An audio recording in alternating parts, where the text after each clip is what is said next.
Snow squeaked under my boots that Christmas Eve morning, the kind of cold that makes your lungs hurt. I crossed our yard toward the greenhouse, diesel smell from the tractor mixing with pine garland Maggie'd hung on the porch. The metal latch on the greenhouse door stuck, needed WD-40, and when I finally got it open, warm air hit my face like a slap. Maggie's roses were dying, not wilting, dying, brown edges on every leaf despite the heat lamps glowing orange overhead.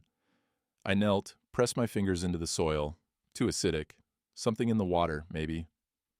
I made a note to test the old well we'd stopped using back in '95. That evening, Pine Ridge Church smelled like furniture polish and wet wool. Maggie and I sat in our usual spot, third pew, same place we'd sat for 30 years. The organ started, "O Come, All Ye Faithful," and that's when the back doors opened. Carter Hayes walked in wearing a camel hair coat that probably cost more than my truck. Maggie's hand went ice cold in mine. Every head in 10 rows turned. I heard the whispers start, saw our daughter Sarah, 7 months pregnant, stand up in the front pew. She walked down the aisle, stopped right in front of me, and in a voice clear enough for half the congregation to hear, asked, "Roy, did you ever legally adopt me?" My mouth opened. Nothing came out. Maggie wouldn't look at me. Pastor Frank cleared his throat from the pulpit. "Perhaps we should speak privately after service." Midnight found me in my truck, digging through attic boxes by flashlight, searching for adoption papers I was sure existed. The kitchen table was covered in 30 years of our life. Baby photos, Maggie's teaching certificates, our marriage license from 1994, Sarah's report cards, every single one, saved in a manila folder with Maggie's careful handwriting on the tab. No adoption papers. Maggie stood at the sink, her back to me, washing dishes that were already clean. The clock above the stove ticked loud enough to count heartbeats. "Maggie." She scrubbed harder at a plate. "Maggie, look at me." She set the plate down, didn't turn around. "I handled it, Roy." "Handled what?" "Because I've been through every box we own, and there's nothing. No court filing, no lawyer's receipt, nothing." "We were married. You were her father. You didn't think we needed paperwork?" My voice came out sharper than I meant. "That's what you're telling me?" She finally turned. Her eyes were red. "I thought common law was enough. We were a family. You raised her. I didn't think paperwork mattered. You thought—" I stood, my chair scraping loud against the linoleum. "Jesus, Maggie, you thought?" She flinched like I'd hit her.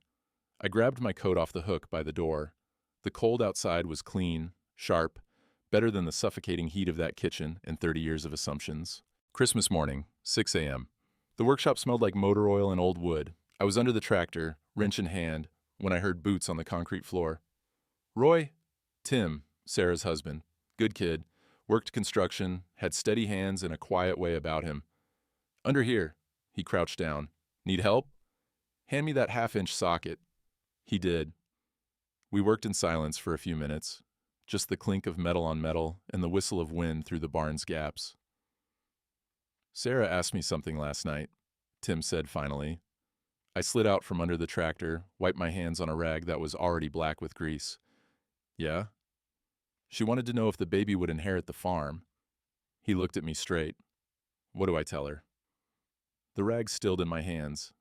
"When's she due?" "April 15th. April 15th. Same day Sarah turned 35. Same day my grandfather's will clause activated, the one that said the farm passed to blood descendants or legally adopted children, on proof required by the heir's 35th birthday, 16 weeks. Roy? I looked at this kid, 36 years old, about to be a father, standing in my barn on Christmas morning, asking me a question I couldn't answer. "I don't know," I said. "I honest to God don't know." His face fell, not surprised, just sad, like he'd been hoping I'd have a different answer. "I'll figure it out," I told him. "I've got 16 weeks. I'll figure it out." He nodded, but we both heard what I didn't say. I have to figure it out, or we lose everything. After he left, I stood in that workshop, my grandfather's tools hanging on the pegboard behind me, tools his father had used, tools I'd taught Sarah to use when she was 10 years old. 4 generations of Brennans had worked this land, and I might not have the paperwork to pass it on. I picked up my phone, put it down, picked it up again.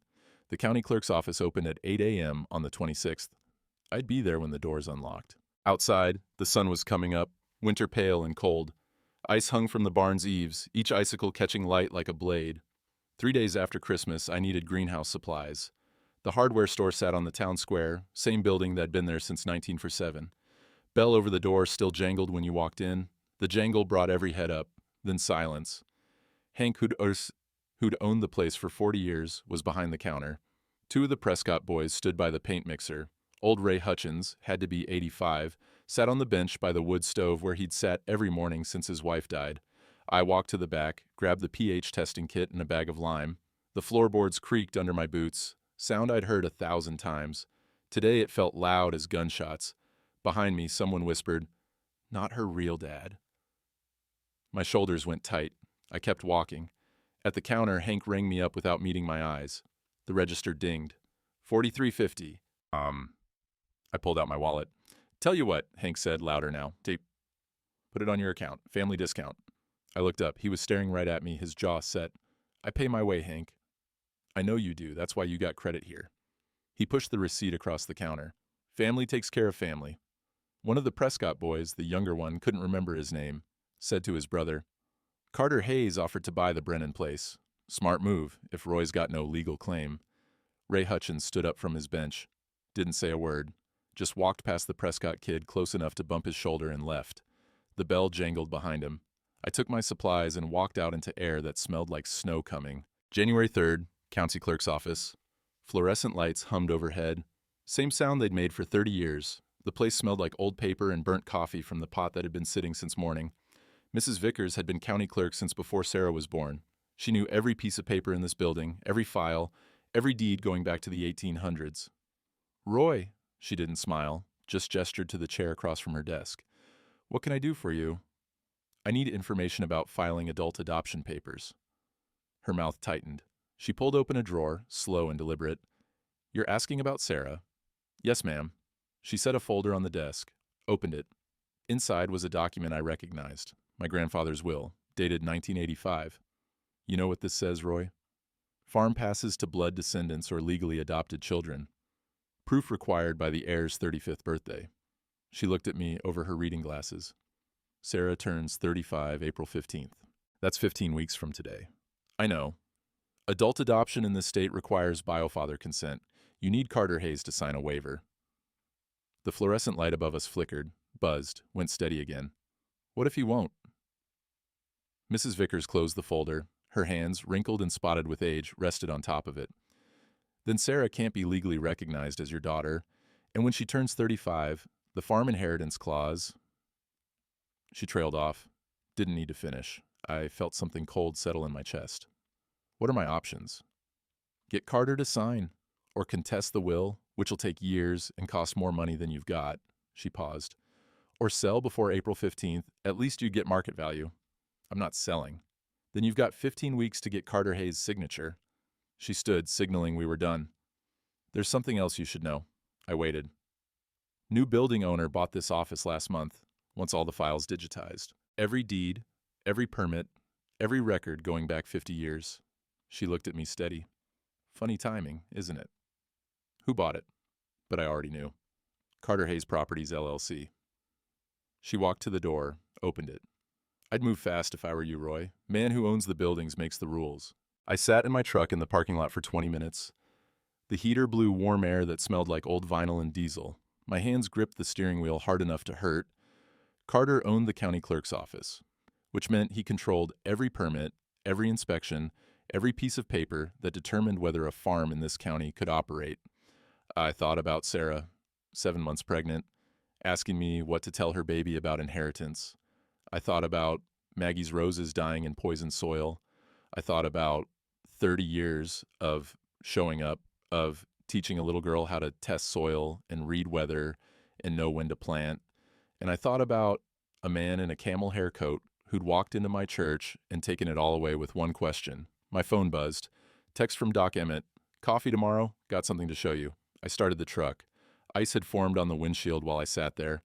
I turned on the wipers, watched them scrape it away in uneven strokes. 15 weeks to save everything I'd built?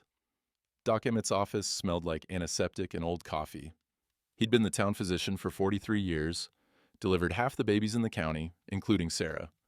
His office was in the old hospital building. The new one had gone up in 2010, but Doc kept his practice here, said he liked the quiet. He poured me coffee from a pot that looked older than me. Milk? Black's fine. We sat. His desk was covered in files, same organized chaos it had always been. Outside, through the window behind him, I could see the storage units they'd built where the old parking lot used to be. Sarah came to see me yesterday, he said. Regular checkup. Baby's healthy, she's stressed. I know. She asked me for her medical records. All of them. Birth to present. He took a sip of coffee. Every single page has you listed as guardian, emergency contact, medical proxy, for 30 years, Roy. Hospitals don't ask for adoption papers. When a kid breaks her arm, they ask who the parent is, and every time, it was you. Something in my chest loosened slightly. That count for anything legally? I don't know, but it should. He set down his cup, looked at me for a long moment. There's something else. About Carter. I'm listening. I've got files. Not medical. I was county health inspector back in the 90s, before I gave it up to focus on practice. Environmental stuff, water testing, soil samples, that kind of thing. And Carter's name's in there, from his development company, before he left town. Doc stood, walked to his filing cabinet. I probably shouldn't have kept these. Should have turned them over when I retired from that position. But something told me to hold on to them. He pulled out a key ring, removed one key, set it on the desk between us. Storage Unit 47, old hospital lot. Files are in there. Everything from my inspector days. He pushed the key toward me. Carter's development projects. All of them, including the one on the property adjacent to the Lawson farm. Lawson, Maggie's maiden name. Her family's farm, the one her father had sold off piece by piece before he died in '95. What's in those files, Emmett? Read them yourself, then decide what to do with what you know. He sat back down. But, Roy, if you use what's in there, it won't just hurt Carter. Think about that. I took the key. It was cold, small, ordinary, felt heavier than it should. One more thing, Doc said. I heard Carter's buying up properties all over town. County buildings, the old mill, half the commercial real estate on the square. He looked at me over his glasses. Man doesn't come back after 30 years just for nostalgia. He's building something. Question is what? Outside, sleet started tapping against the window. Winter rain, the kind that makes everything slick and dangerous. Sarah invited us to dinner on a Tuesday. Her house was small, tidy, smelled like pot roast and fresh bread. She'd set the table with the good dishes, the ones Maggie'd given her when she and Tim got married. We sat, said grace, started eating. For 10 minutes, nobody talked about it. Then Sarah set down her fork. I want to say something.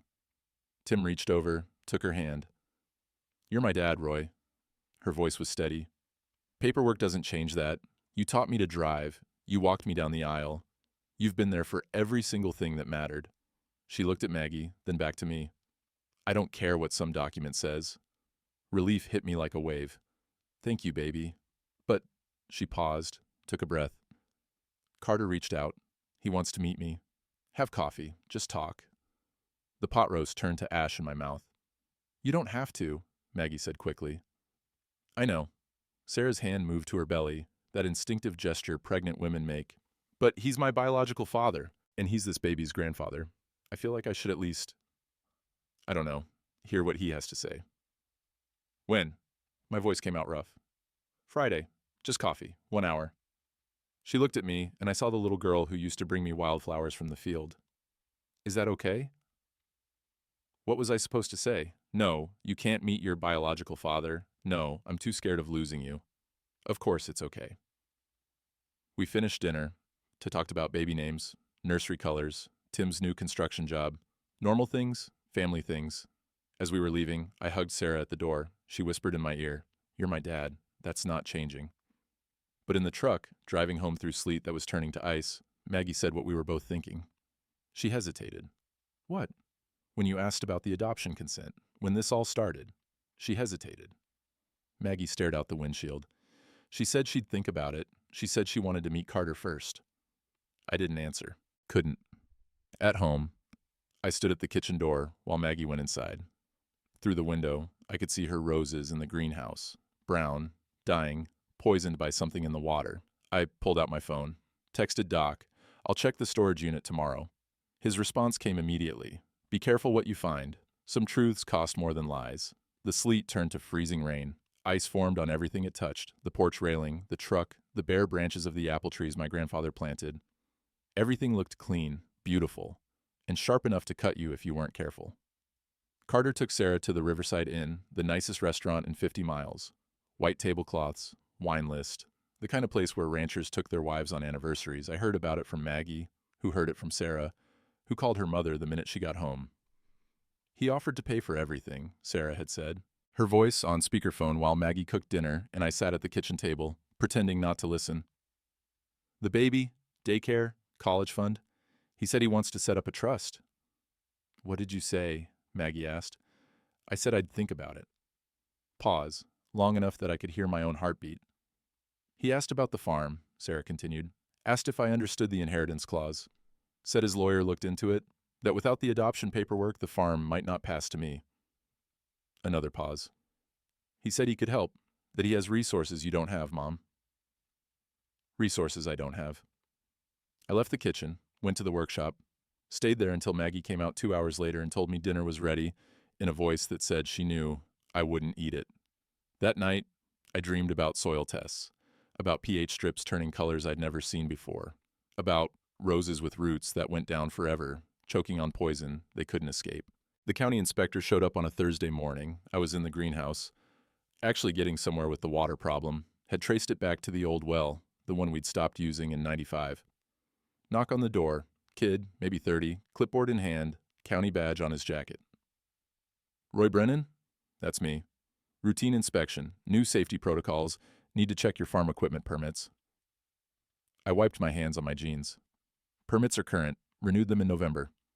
Yes, sir, but there's been some changes. New building owner wants stricter compliance checks. He wouldn't meet my eyes, just kept looking at his clipboard like it might save him. We walked to the barn. He looked at the tractor, the old hay baler, the cultivator I'd bought used in 2003. He made notes, took pictures. This tractor, he said. When's the last time you had the hydraulics inspected? Do it myself every spring. New code requires certified mechanic inspection, annually, more notes. And this baler. Emission standards changed last year. You'll need retrofit or replacement.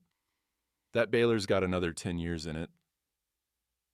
Not without compliance certification. He finally looked at me. His face was young, miserable. I'm sorry, Mr. Brennan. I'm just doing my job. Who's your boss? County operations manager. Who's his boss? The kid's jaw tightened. Building owner, Carter Hayes Properties, LLC. There it was. So what happens now? I'm flagging these items as non-compliant. You've got 30 days to remedy or face fines. He ripped off a pink copy of his form, handed it to me. After 30 days, if equipment isn't certified, you can't operate it on county roads or use it commercially. Can't operate means can't farm. Yes, sir. He left. His truck crunched down the gravel drive, disappeared behind the pines. I stood in the barn, holding that pink slip. The numbers blurred together. $15,000 for hydraulic inspection and certification. $28,000 for baler retrofit. $6,000 for various smaller violations I'd never heard of. $49,000. Might as well have been 49 million. Without that equipment, I couldn't work the fields, couldn't plant in spring, couldn't generate income, couldn't pay property taxes, couldn't keep the farm, even if I somehow got the adoption papers filed. The barn smelled like diesel and old hay and my grandfather's sweat, 40 years dead but somehow still here in the oil stains on the concrete, in the way the light came through the high windows. I kicked the barn door, once, twice. The third time, the bottom hinge cracked. The door sagged sideways, hung there crooked. I sank down on an overturned bucket, put my head in my hands. That's how Tim found me 20 minutes later. Roy? I looked up. He was in the doorway, backlit by winter sun. Maggie called, said you might need help fixing something. I almost laughed. Yeah, everything. He came in, looked at the broken hinge, didn't say anything, just went to the toolbox, got the drill and some lag bolts. We worked in silence, him holding the door, me drilling new holes because the old wood was stripped. When we finished, the door swung true. What happened? He asked. I showed him the pink slip. He read it, swore quietly. Can you afford this? No. Can you fight it? With what? Carter owns the building where they keep the code books. He owns the office where you file appeals. I took the slip back, folded it, put it in my pocket. He's got me boxed in every direction. Tim was quiet for a minute, then, teach me the soil thing. What?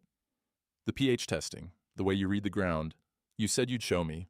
He pulled a sample kit from his jacket pocket, the one I'd bought from the hardware store. Sarah's baby needs to know this stuff. Someone needs to learn it, so teach me. Something in my chest cracked open. We went to the greenhouse. I showed him how to take a proper sample, 6 inches down, away from the surface debris, how to mix it with distilled water, how to read the color change on the pH strip. See that? I held up the strip. Orange-red means acidic. Way too acidic. Should be yellow-green, neutral. What makes it acidic? Something in the water. I looked at the wilted roses, at Maggie's careful labels on each pot. Been trying to figure it out for weeks. The old well, Tim said. You mentioned it the other day. Yeah, Maggie's dad said it ran dry in '95, but I'm starting to wonder if that was the truth. Why would he lie? I didn't answer, just looked at the pH strip, at the color that shouldn't be there. Test the well, Tim said.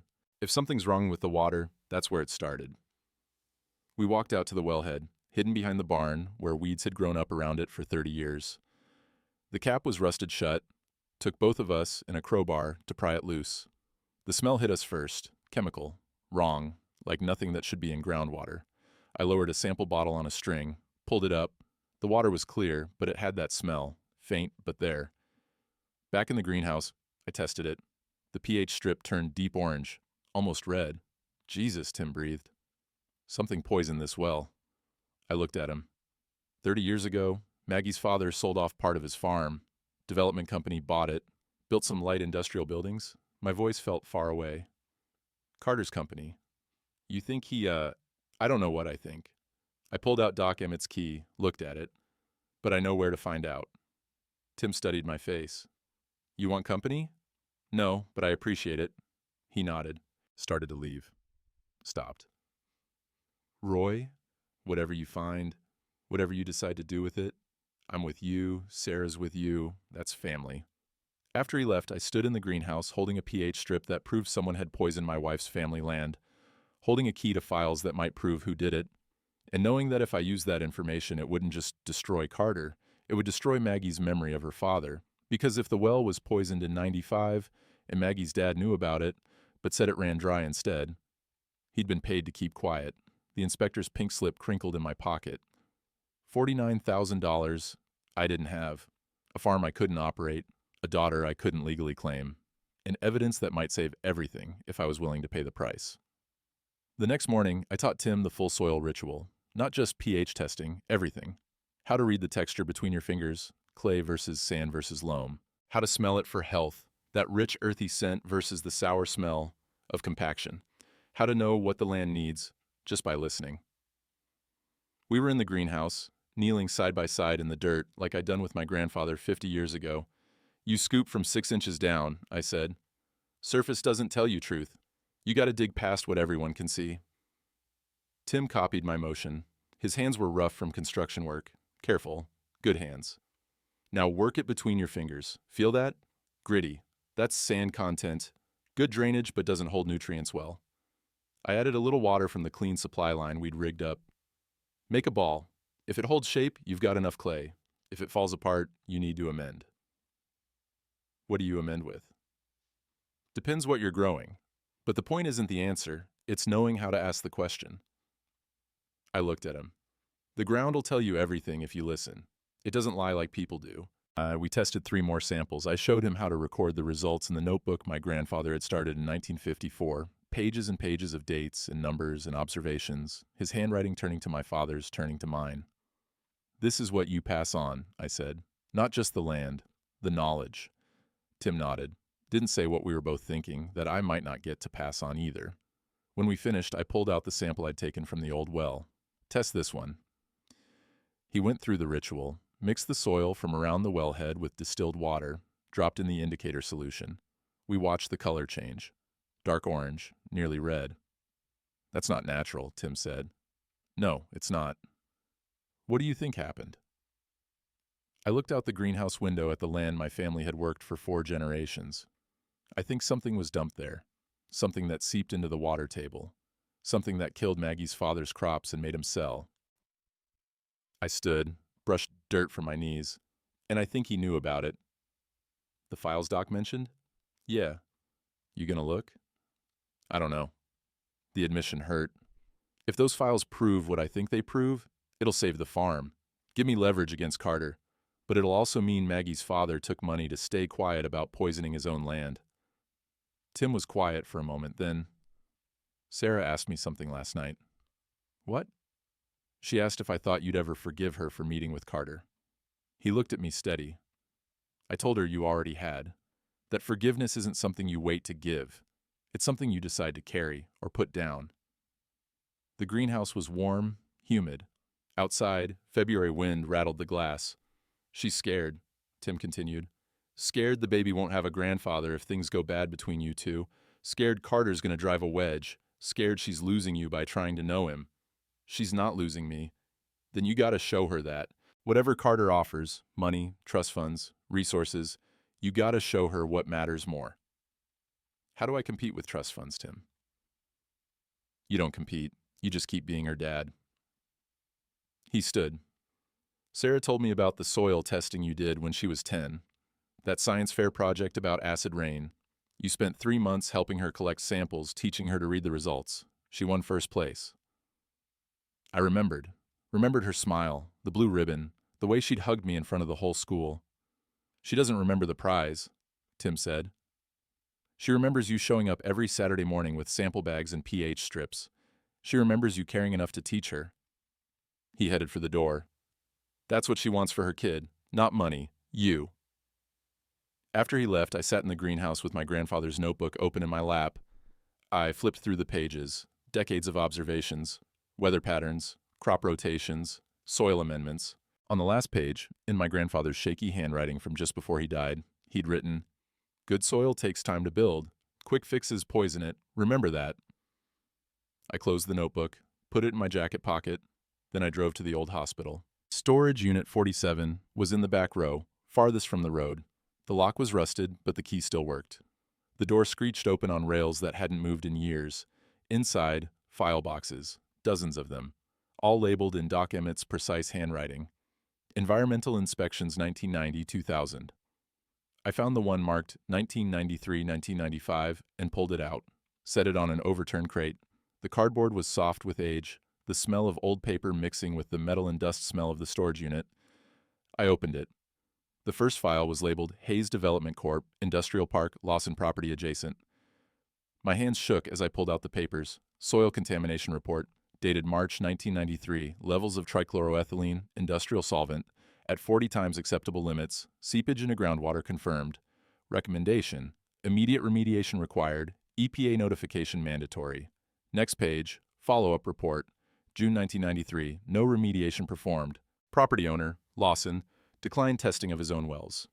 Inspector's note, owner states he's been assured by Hayes Development that issue is contained, will not allow access for testing. Next page, settlement agreement, November 1993. Hayes Development Corp. Agrees to pay Lawrence Lawson $75,000 in exchange for non-disclosure and release of all claims. Lawson agrees not to pursue legal action or notify EPA. Signed by Lawrence Lawson, Maggie's father, and signed by Carter Hayes. I sat back on the crate. The storage unit was cold, but I barely felt it. Maggie's father had taken $75,000 to stay quiet about the poisoning of his own land. He'd sold off his farm piece by piece over the next 2 years, claiming the soil had just given out. He'd died in 1995, officially a heart attack, but Maggie always said he'd seemed defeated, broken in those last months. Now I knew why. I pulled out my phone, took photos of every page, every signature, every test result showing contamination levels that explained why Maggie's roses wouldn't grow, why that well had really been capped, why an entire family farm had died. This was the leverage I needed. This would force Carter to sign the adoption waiver or face criminal charges in EPA investigation. This would save the farm, and it would destroy Maggie's memory of her father as a good man who'd just had bad luck. I closed the file, put it back in the box, locked the storage unit. In my truck, I sat with my hands on the steering wheel, not starting the engine. Doc Emmett had been right. Some truths cost more than lies. The town hall meeting was on a Thursday night. I hadn't planned on going, just wanted to stay on the farm, work on the tractor, avoid people. But Maggie saw the notice in the paper and said I needed to show my face. "You can't hide," she'd said. "That's what they want you to do." So I went. The meeting room smelled like burnt coffee and floor wax. Folding chairs set up in rows, maybe 40 people scattered throughout. Town council at the front table, 5 members, all of them looking tired and underpaid, which they were. I took a seat in the back. Ray Hutchins was 3 rows up, gave me a nod. Hank from the hardware store, a few other farmers I knew, and Carter Hayes, front row, wearing a suit that probably cost more than my truck was worth. The meeting started. Zoning issues, street repair budget, the usual small-town business that mattered to the people who lived here and nobody else. Then Carter stood. "I'd like to address the council about a community development opportunity." The council president, Diane Mercer, taught English at the high school for 30 years before retiring, gestured for him to continue. Carter walked to the front, confident, practiced, the kind of man who'd given 1,000 presentations to people with money. "I've recently returned to Pine Ridge after building a successful real estate development company in Atlanta," he said, "and I want to give back to the community that raised me. I'm proposing a farm revitalization grant program, $50,000 available to qualifying farms to upgrade equipment, implement sustainable practices, modernize operations." Murmurs through the room. 50,000 was real money around here. The program would be administered through Hayes Development with technical assistance provided at no cost. We'd help farms transition to more profitable operations, potentially even connect them with regional buyers. He smiled, warm, generous. "I know how hard farming is. I want to help."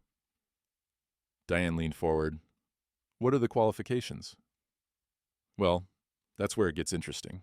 Carter pulled out a folder. "To ensure the grant money is used effectively, participating farms would enter into a partnership agreement with Hayes Development. We'd maintain oversight for 5 years, just to make sure the investment pays off." "What kind of oversight?" Diane asked. "Standard business practices, financial reporting, operational decisions made jointly, and if a farm decides they want to exit the program early, Hayes Development would have right of first refusal to purchase the property at fair market value." There it was. He wasn't offering help. He was offering a trap. Take his money, give him control of your farm, and if you couldn't make it work under his rules, he'd buy you out.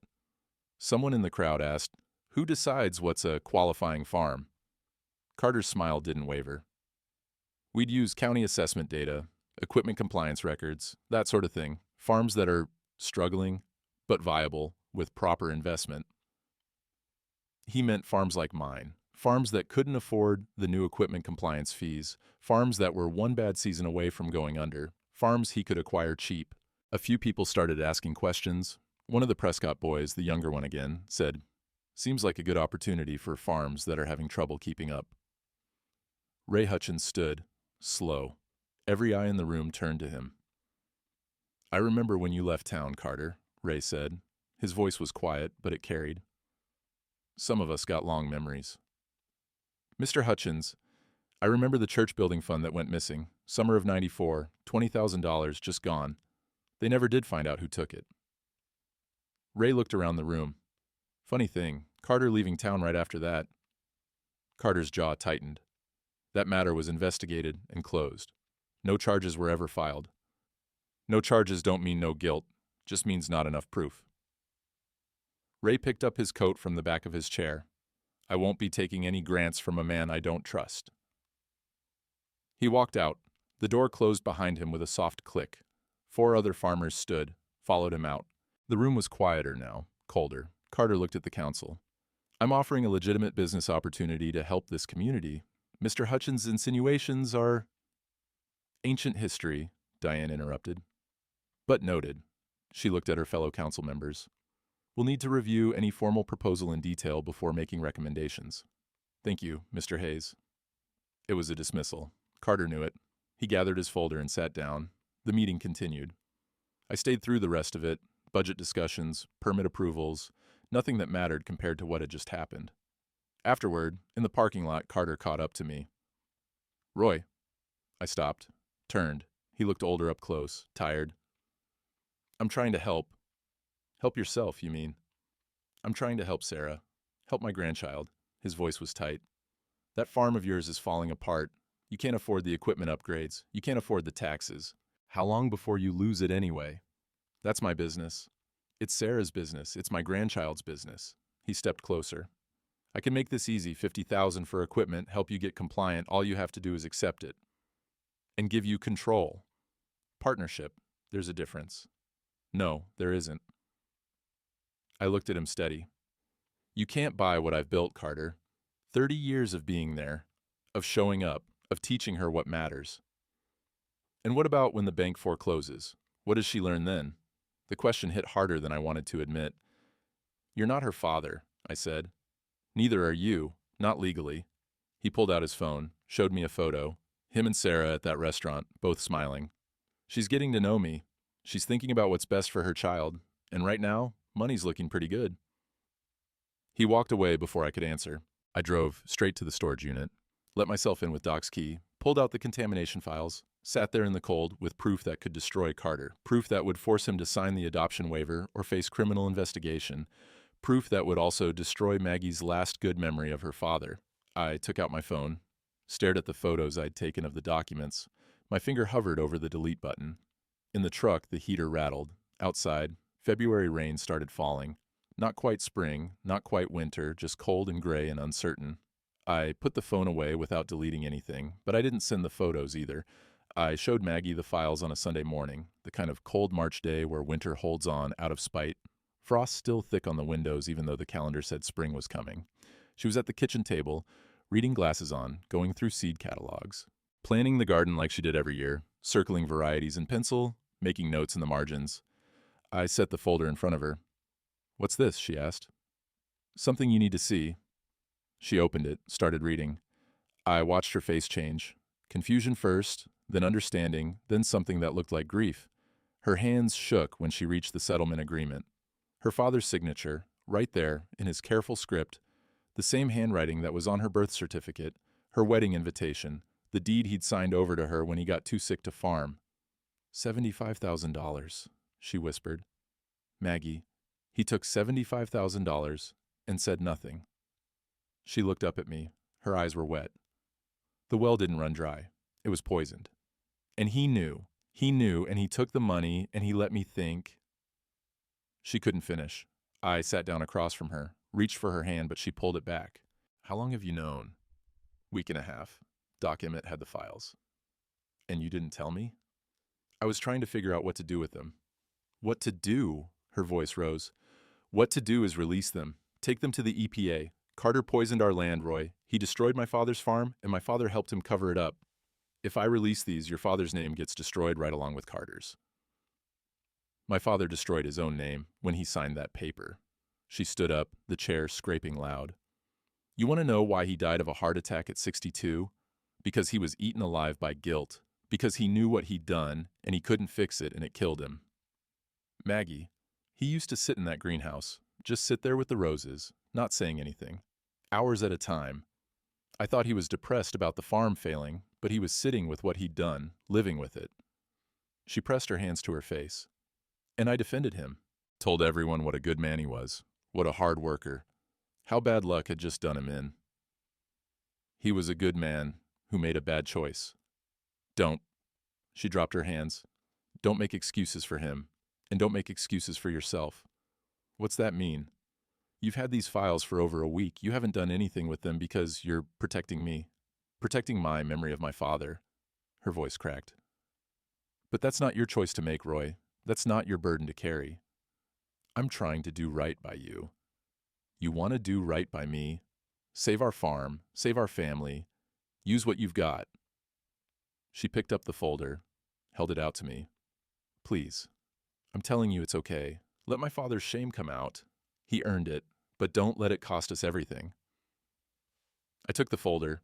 She was crying now, not bothering to wipe the tears away. I know what kind of man my father really was, she said quietly. I've probably known for a long time. I just didn't want to admit it. But I know what kind of man you are too. And you're the one still here.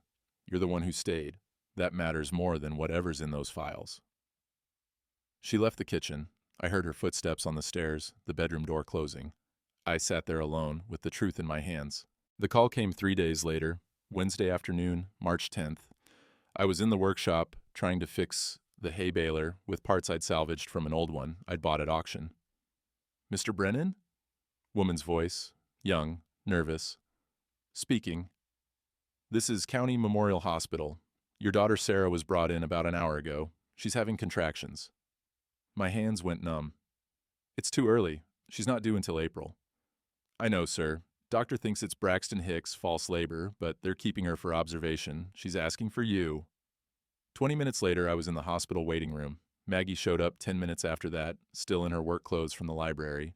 Tim was already there, pacing, his construction boots leaving dust marks on the tile. "They won't let me back," he said. "They're examining her." We sat. The waiting room smelled like disinfectant and fear. A TV in the corner played a talk show nobody was watching. The fluorescent lights hummed. A nurse came out. "She's stable. Baby's fine. Definitely false labor, brought on by stress." She looked at me. "She wants to see you, Mr. Brennan." I stood. Maggie squeezed my hand.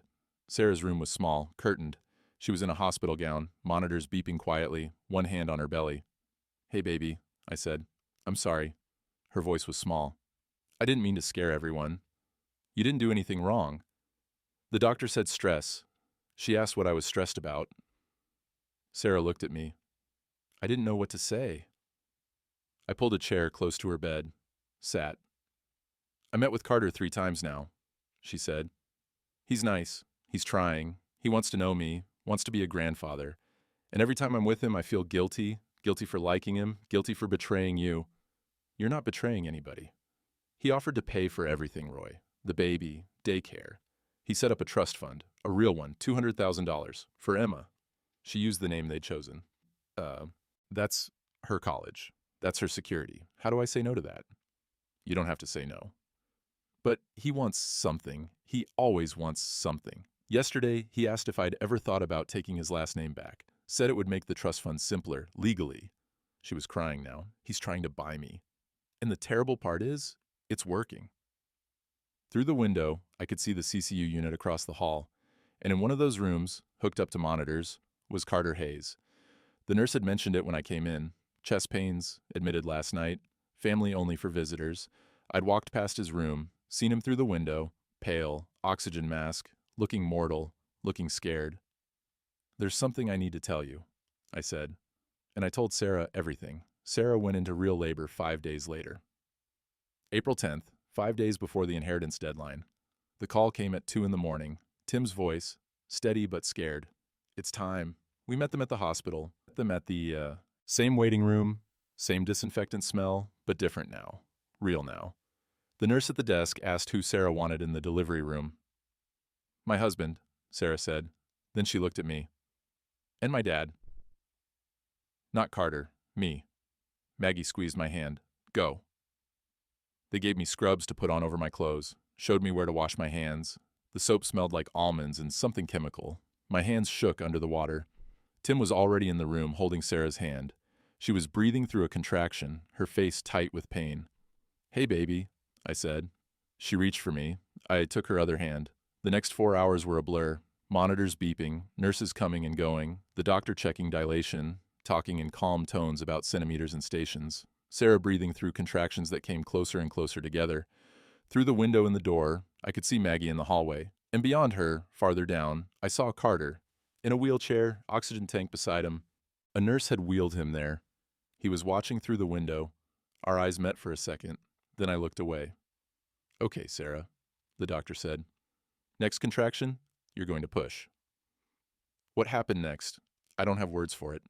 The intensity, the fear, the way Sarah's hand gripped mine hard enough to hurt, the way Tim's voice stayed calm, saying, "You've got this," over and over like a prayer.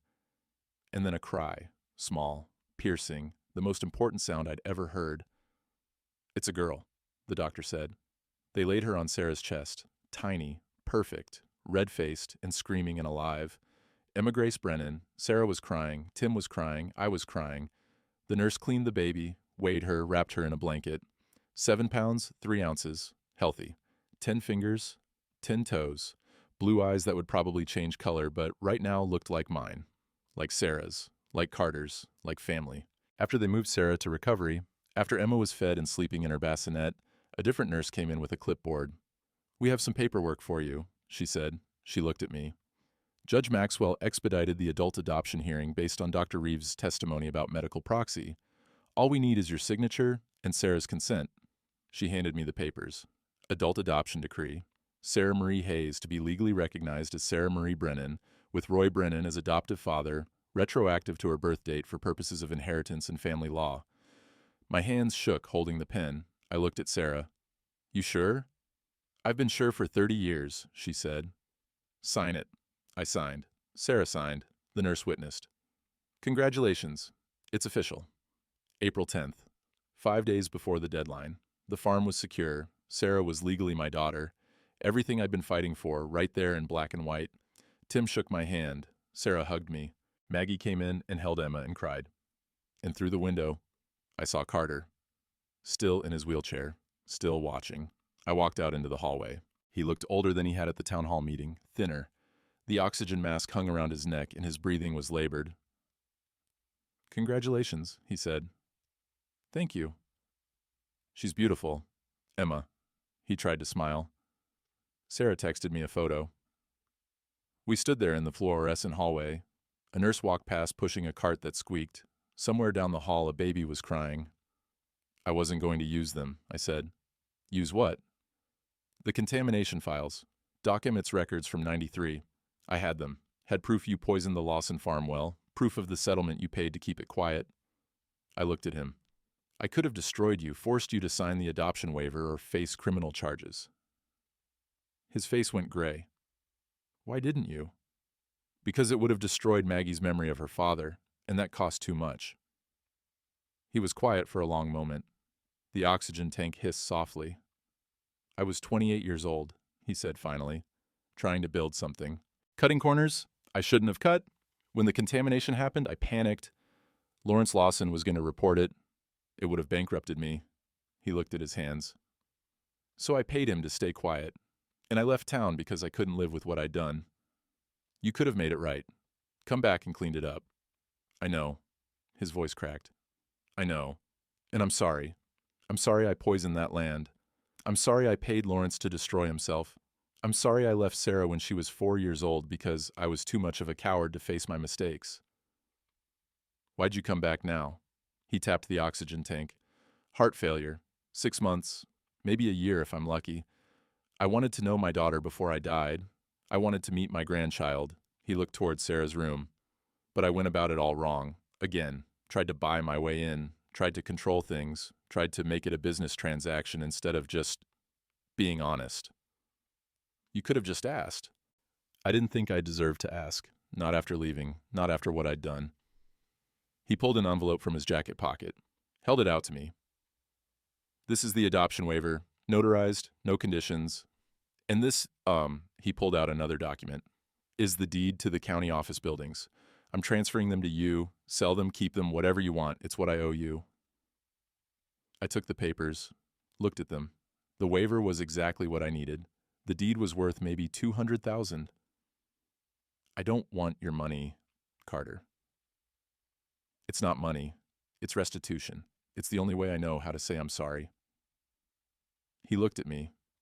"I destroyed your wife's family farm. I manipulated county systems to pressure you. I tried to buy my daughter's love. This doesn't make it right. Nothing makes it right. But it's what I can do." I stood there holding papers that represented everything I'd been fighting for. Legal fatherhood, financial security, victory.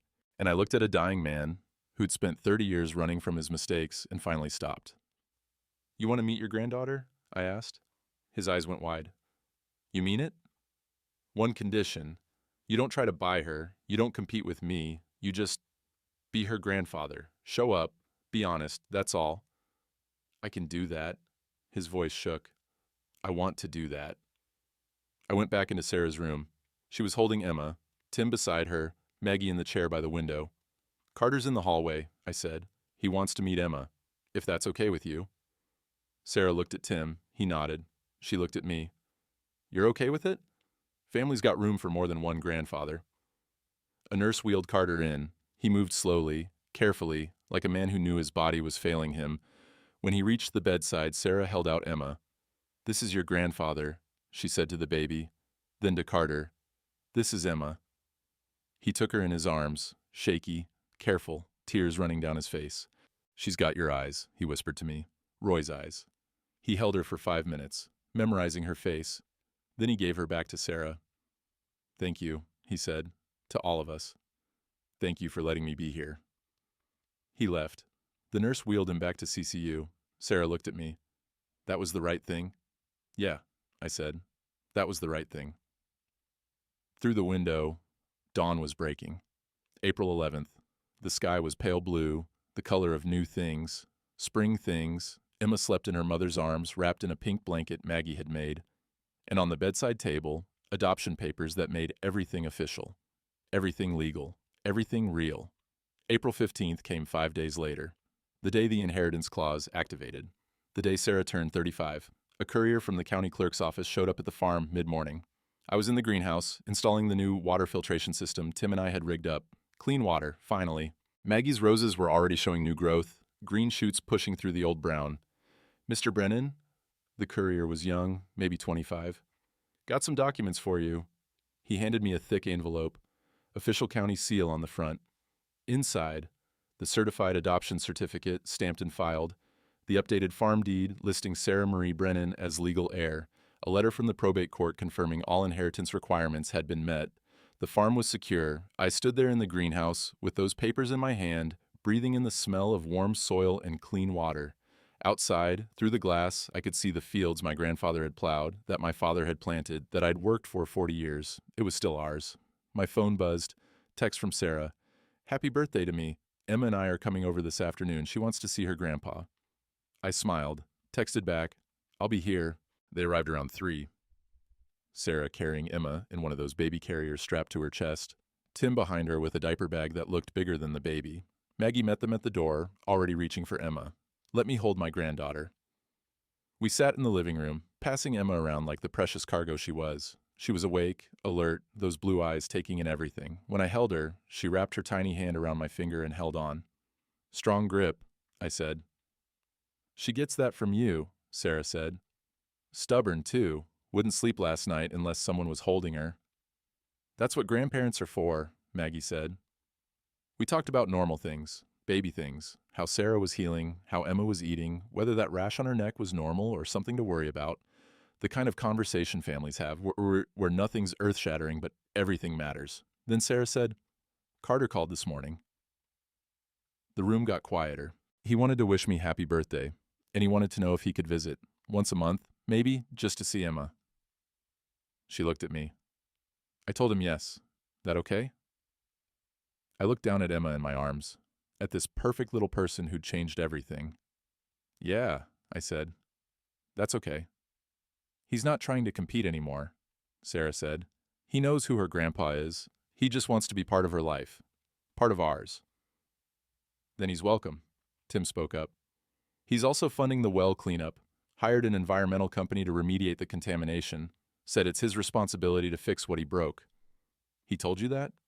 Yeah, called me yesterday, asked if I'd help coordinate it, said he wanted to make sure it was done right. Tim shrugged. Guy's trying, Roy. Maybe not the way you or I would, but he's trying. Maggie touched my arm. My father made a choice 30 years ago. Carter made a choice too. They both lived with their guilt, and it ate them up inside. She looked at Emma. But we get to make different choices. Better ones. Sarah reached over, took my hand. Thank you for fighting for me, for us, for not giving up even when it was hard. You're my daughter, I said. That's what fathers do. I know, and that's why paperwork doesn't matter. It never did, she smiled. But I'm glad we have it anyway. That evening, after they left, I walked out to the greenhouse. The sun was setting, spring light golden through the glass. Maggie's roses were blooming. First time in years, pink and red and white, the smell sweet and clean. I knelt down, took a soil sample, mixed it with water, tested the pH. Perfect, neutral, healthy. I pulled out my grandfather's notebook, turned to a clean page. Wrote the date, April 15th, 2024, and the test results. Then I wrote, good soil takes time to build. We've got good soil now. Behind me, the greenhouse door opened. Maggie came in, 2 cups of coffee in her hands. Thought you might be out here, she said. Just checking the soil. And? It's good. Really good. She handed me a cup, sat down beside me on the overturned crate. We drank our coffee in silence, watching the sunset through the glass. I'm sorry, she said finally. About the adoption papers, about my father, about all of it. Nothing to be sorry for. There is. I should have handled things differently. Should have been honest about what I didn't know instead of assuming everything was fine. We both made mistakes, I said. But we fixed them. That's what matters. She leaned her head on my shoulder. Emma's beautiful. She is. And she's lucky. 2 grandfathers who love her, 2 grandmothers, parents who'll do anything for her. Maggie's voice was soft. That's what family is. Not blood, not paperwork, just people who show up. Through the greenhouse windows, I could see the farmhouse.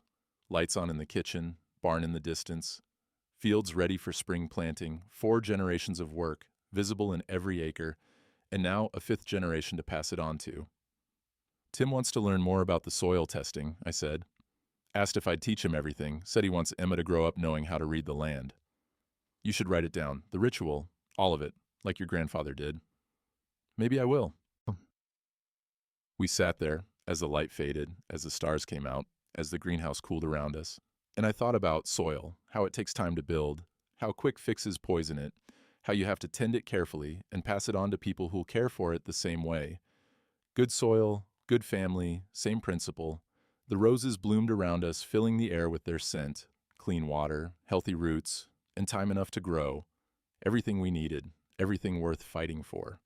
Easter Sunday came 2 weeks later. The church smelled like lilies and furniture polish, sunlight streaming through the stained glass windows in colors I'd forgotten winter could turn into. We sat in our usual pew, 3rd row, same as always. But different now, Sarah beside me holding Emma, who was sleeping in a white dress Maggie's mother had made for Sarah 34 years ago. Tim on Sarah's other side, Maggie next to me, her hand in mine, and in the back row, Carter. Alone, but not unwelcome. Pastor Frank's sermon was about resurrection, about things that seem dead, coming back to life, about second chances and new beginnings.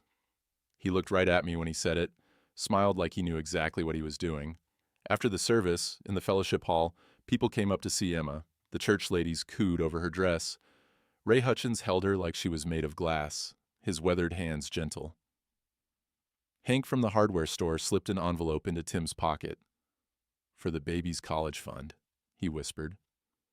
Carter stayed at the back of the room. I watched him watching us, saw the longing on his face mixed with something that looked like peace. I walked over. You did good, he said, nodding toward Sarah and Emma. Thanks. I meant what I said, about the monthly visits. I won't overstep. I know you won't. I looked at him. You want to come over for Sunday dinner next week? Maggie's making pot roast. His eyes went bright. I'd like that. Good, 5 o'clock. Don't be late.